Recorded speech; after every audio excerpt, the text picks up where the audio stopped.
All right, welcome into Los Angeles, California. I'm Bill Reiter. We got a great show planned for you before we take a couple of days off for the holiday. We're going to lean into Kawhi Leonard's uncertain status in terms of where he'll play next year in the NBA. And Chicago Bear All-Pro Eddie Jackson going to join me on the show. That and more from Los Angeles begins right now.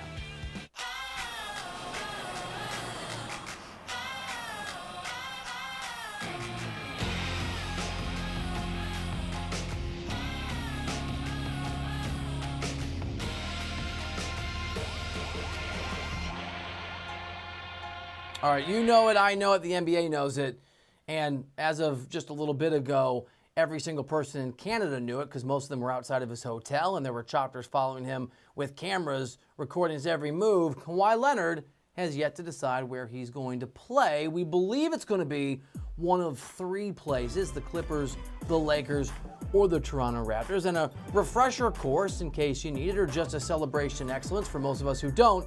Here's what you get if you get Kawhi Leonard, one of the great players in the game, maybe the best in basketball right now. Some have certainly made that argument. And a guy on route to be one of the best of all time, two-time NBA champion, two-time NBA Finals MVP with two separate teams. This guy is such a stud, two-time NBA Defensive Player of the Year, and now one of the great scorers, a guy who had the third best scoring total for a single NBA postseason, coming off this past, playoff run where the guy was not yet 28 years old. This dude is young. He is impressive. He's got a lot more great basketball ahead of him. So, of course, where he's going to go will dictate the shape and the direction of the league and those teams that have the best chances to dominate or not. And all signs, and I think it's unfortunately pointing to the Lakers, with the caveat, we don't know. Kawhi's a mystery. It's uncertain. As I told you on the show earlier this week, I've got sources of the Lakers telling me they feel like they're going to land Kawhi. They're really, really, really confident. And certainly Vegas agrees. We've seen the numbers shift pretty dramatically to the Lakers' favor, similar to what happened with Kevin Durant this past Sunday, a few hours before we knew officially he was going to be in net. Similar to what happened with the Lakers just before Anthony Davis was revealed to be on the way to his Lakers in a trade. That 2-3 number is really significant. All right, so as much as I think this would be incredibly detrimental for the league, and I really do, here's what they look like. Here's what the Lakers look like if they somehow land Kawhi Leonard. And it's hard to figure out who the best player, the second best player, and the third best player on the team is every one of the next 4 years. If you're talking about Anthony Davis, LeBron James, Kawhi Leonard, Jared Dudley just signed on board, Kyle Kuzma is there. We've got reports at least that Andre Iguodala wants a buyout in Memphis and may seek to make his way to Los Angeles, California. So for me, the notion that they still have to surround these guys with talent and that could be a problem is a misnomer. It's a mistake. It's just not the case. They have enough pieces if Kawhi comes on board to be the sure thing champions next year if those guys are healthy. The case for LA, if you're Kawhi Leonard, is that resume that you build, that level of greatness. The thing is, Kawhi, and again, we don't know what's in his head, but at least to date, Kawhi Leonard has been a guy who has been a giant slayer, a dynasty destroyer, not someone who teams up. And so maybe the Clippers, he met with the Clippers last night, could they have a shot? Could they be the group? They have a really nice young core. And as you can see here, this is an organization, a Clippers team that's built a really nice group of guys. There's a reason that Warriors team said they were their hardest team to play in the Western Conference. You look at the group they have, you look at the depth they have. Some interesting stats. The Clippers last year were 4th in the NBA in points per game. Were 7th in the NBA in field goal shooting. Were 2nd in the NBA in three-point shooting, almost 39% clip, and did a really nice job defensively, 25th in the NBA in points allowed per game. This is a Clippers team. You plug in Kawhi Leonard, they're going to be really good. They're going to be really impressive. He'll be in LA. It'll be his own team, and it'll be a group that are certainly favored or near favorites to win the NBA championship next year. And Lou Williams, Sweet Lou, his team, by the way, had the 6th man of the year, Sweet Lou, and the guy who was one of the 3 finalists for 6th man of the year. So much depth. Sweet Lou made his pitch recently for Kawhi Leonard. Sun's out. It ain't cold like it is in Toronto. He got his ring. Come holler at us. He already a California kid anyway. Okay. So the love is already there. So just make it official and just come on through. He got an opportunity to do something special. You know, he already has a legacy. Already a big time baller in his own right. So I get it, and I love the festive nature of what's going on behind Lou Williams, but you're already an LA kid. Make it official is a pretty similar sales pitch to what the Los Angeles Lakers could throw Kawhi Leonard's way. I don't know if it's the best case scenario. I think the best case scenario is Kawhi Leonard anywhere other than the Los Angeles Lakers. But it might be the Toronto Raptors, not just for those of us that want some parity, want some competition in the NBA, but for Kawhi himself. This is a roster that's still very, very talented. No, they're not going to be championship contenders as currently constructed or 3 or 4 years, but that isn't the question at hand. That isn't the issue that he has to grapple with. He can certainly sign a 1+1. That core, that group, those guys that won him and helped him win, and he was the key, but still, we're a part of the NBA championship run. Siakam is a young guy that's going to get better. Gasol is back. Van Vliet was a stud in those NBA Finals. Kyle Lowry, we know, is an all-star that's a part of that roster. This Toronto team is loaded. They are the defending champions. They'll be the favorites if Kawhi comes back. It's just hard to know whether or not Kawhi is making decision-making based on how he's feeling emotionally, any loyalty, what's going on in Toronto today with the crowd showing their love and adulation. I say it a lot because it's true. The guy's a mystery. I will say this, Van Vliet himself, in making the case, talking about this Raptors team, maybe something Kawhi's thinking about, talked accurately recently about the ridiculous depth of talent this Raptors squad can boast if you put it around Kawhi Leonard. We have a lot of talent. We're a very deep team. You go down this roster, there were guys who didn't even play who are very capable. And we have a lot of talent. And when that talent works hard and goes out there and pays it forward every day, then you have a chance to be special. Whenever there's news, you will be the first to know. We've got you covered here at CBS Sports HQ. Wouldn't it be amazing if Kawhi pulled a Kawhi and was just like, I am going to the Mavericks? It won't be that. It's probably going to be the Lakers. It might be the Raptors. The Clippers' odds are falling. And the reality is that guys change their minds, and maybe Kawhi hasn't made up his mind or has changed his mind a few times. The entire NBA waits with bated breath to see where Kawhi Leonard, the crown jewel, particularly with Durant's injury, the crown jewel of this free agency is going to go. I think it's the Lakers, but it wouldn't shock me if it's the Lakers. It wouldn't shock me if it's the Raptors. I'd be a bit surprised at this point if it's the Clippers. As soon as we know, we'll let you know here on CBS Sports HQ, and we'll give you live and instant analysis, everything you need to know when that decision is made. So I'll say this before we get to that point. I'm sure I'll be on the network talking about it. Kawhi, do the right thing, buddy. Don't be a Los Angeles Laker. Please don't do it. Don't do it. Eddie Jackson is going to join me on the show in a minute. Great guy, interesting guy, Chicago Bear. He's an all-pro. He's a young player. He's a big part of that Bears defense. We'll visit with him about his career and what my Bears, they're my Bears, what my Bears can expect going forward. It's coming up here in a minute on Writer's Block with me, Bill Reiter, next from Los Angeles, California.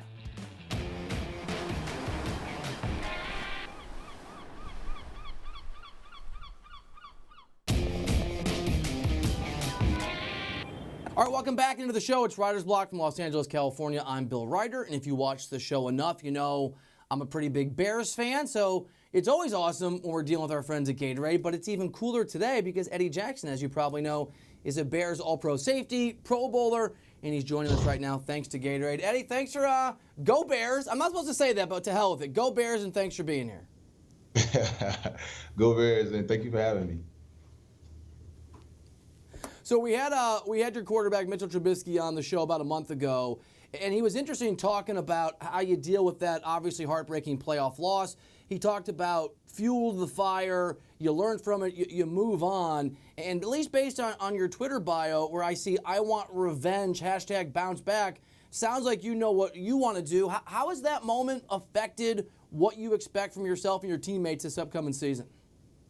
Oh, man, like you said, it's fuel to our fire. We know we came up short last year. So for us, it's like Coach Nagy always tells us, you either getting better or you getting worse. There's no in between. So right now we feel like we getting better, all around, all aspects around the board, whether it's offense, defense, special teams. Man, we just excited and ready to get back to it. For us, everyone showed up for OTAs, and you seen the energy, the competition level was very high. Coach Nagy had to tell us to back off a little bit. So for you to have those type of things going on this early in the season, it's always a good thing. When an NFL head coach is telling you to back off a little bit, you know that intensity level is high, and that is defined really the entire Bears team, but the defense in particular.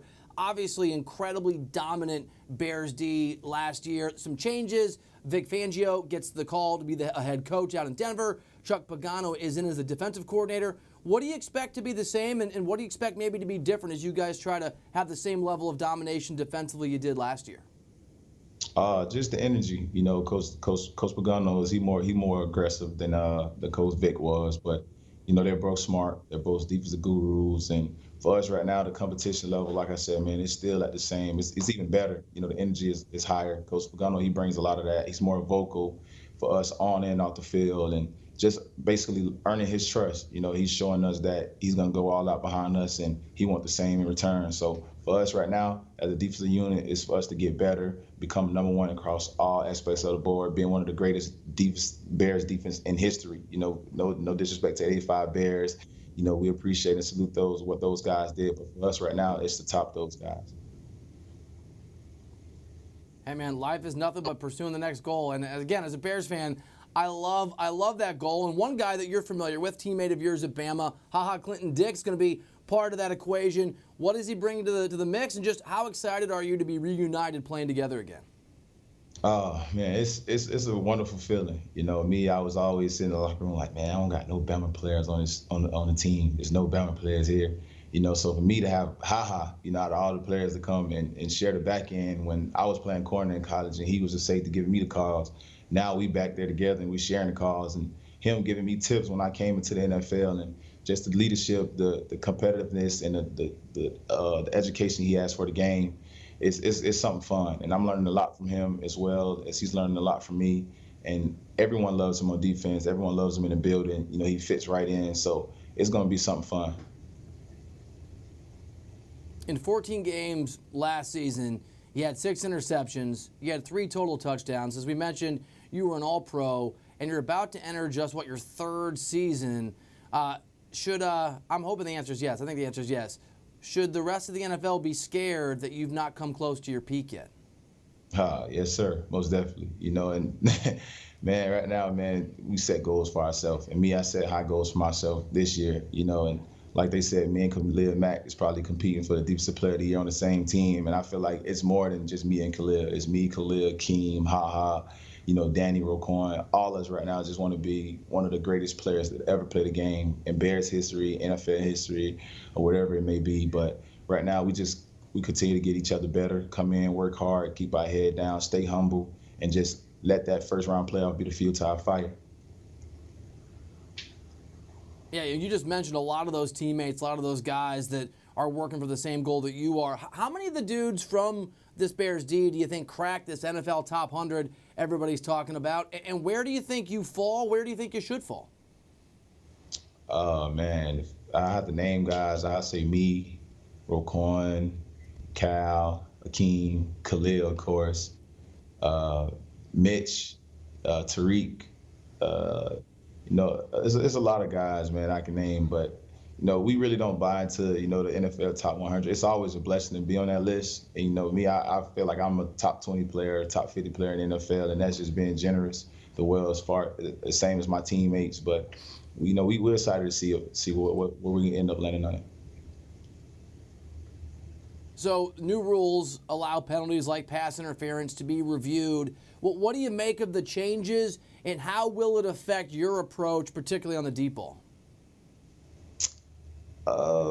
Me being a defensive back, I really don't agree with it, really, because it's, for us in the back end, man, we have one of the hardest jobs, to play a guy, then turn around and look for the ball. So for them to be able to go back into review it, it's a good thing. It has its goods and its bads. For us, we don't like it, just being honest. So if a defensive back tell you to come on here, they say he likes it, I think he's not telling the truth. He's not being honest. But it helps us, to come out there and practice those things and practice. And that's where it starts for us, stay off the guys, don't grab, don't hold, play your keys, play your technique, and try to stay on top of them and play the ball right. But, some of those calls be, bogus, to be honest with you. You don't agree with them in the first place. But for them to go back and review it, it's kind of a good thing on both sides.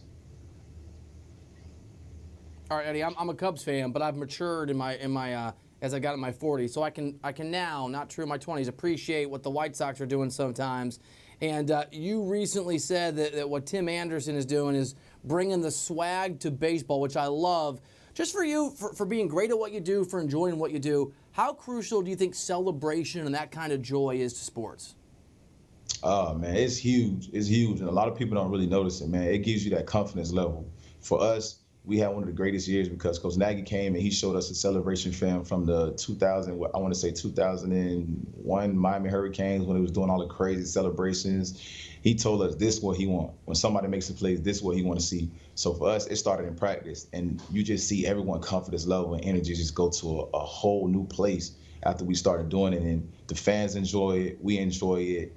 Everyone is really enjoying it. So I feel like that is huge for a confidence builder, for anybody, any sport, to go out there, play with swag, play with that confidence, have fun doing it, because, we're blessed to play this game. We could be doing a lot of different things, and it's not many people that can make it to the NFL. For us to be the selected few that made it, man, you got to enjoy it because it doesn't last forever. Any artist, assesses their work, and you're a celebration artist. Is there, when you look back at 2019 or 18, is there a favorite celebration that you orchestrated that stands out to you as your, at least so far, your opus? I would say the Motown in Detroit with Prince and Mukamara. That was probably one of the funnest ones that was out. It was funny, and people didn't notice Bush came in late. He was supposed to be like a woman in the crowd, going his hands going crazy, like, oh, and he was supposed to faint. But that was probably the funnest one that I say. Yeah, that was one of my favorites too. So you're an Alabama guy, and I've had the opportunity on the reporting side to experience Nick Saban's charm and his intensity. And just for my money, with all respect to Dabo and other folks we've had on the show, at least right now I think Nick Saban's the most impressive, most successful, greatest, whatever, college football coach of all time. How many more championships do you think we're going to see from Alabama over the next 10 or 15 years? Probably 12 or 13. And Coach Saban's a guru, man. If you don't win it next year, he's going to most likely come back and win the year after. He always want to get better. If you walk into his office, he sit back there. His table is full of defensive notes. He sit back there. He watches so much film. He's always the first one in and last one to leave for you to be the head coach. And him is nothing less than national championship. If it's anything less, he's not satisfied. And that's one thing that I can give him a lot of credit on, that he really cares. He's really genuine. He really cares about his players. And it's not all about winning, but for him, if it's not the national championship, he doesn't want to hear anything about it. We're gonna leave it like that. Yeah, in a good way, he's a crazy person. He is committed absolutely to victory. Before we let you go, you're working with our good friends at Gatorade. What are you doing? What are you doing with Gatorade? So I'm out here with the Gatorade Beat the Heat. We come out here to inform, the younger guys about how important it is to hydrate, fill your body with the right nutrients, and how that helps you sustain a long career, whether you're playing football or soccer, any sport, But today was for us to come out here and talk to the youth football team and just tell those guys how important it is, man, especially in the summertime. It starts now. A lot of guys wait till the season to start hydrating. And for us right now, it's probably 100 degrees out here. So it's very important for those guys to come out here, drink and hydrate and put the right electrolytes back into their body and fuel their body so it can have them last longer in their career. I mean, look, I'm not even playing professional sports, and I use Gatorade to stay hydrated. I need it, Eddie Jackson. Thank you for being here. Thank you for the time, and continued great success with my Bears. We really appreciate you. Thank you. Thank you for having me, man. Have a good one. All right, Eddie Jackson on the show. What a good dude. What an incredible football player. And I'm biased, but I'm going to say it. I love that with this Bears team, what they're going to look like this upcoming season. We're going to go inside the numbers on some NBA free agency when we come back to the program. It's Writer's Block from Los Angeles, California, here on CBS Sports HQ.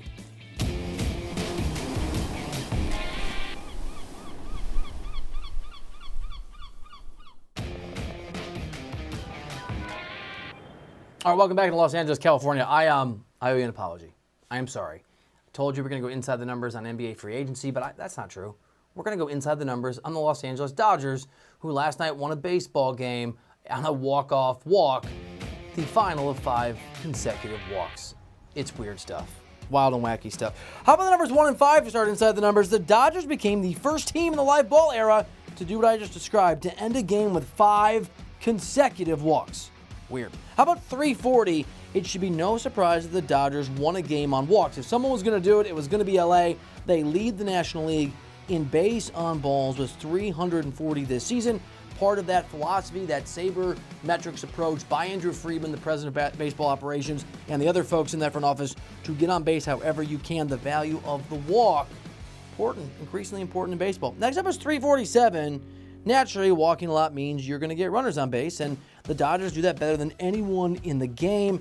LA leads the league in on-base percentage with an OBP as a team of 347. That is obscenely impressive and a big part of the reason, at least in the National League, the Dodgers are big favorites. And final, we're going to end with a big number for a big Wednesday, 13,409. That's right, 13,409 on Inside the Numbers.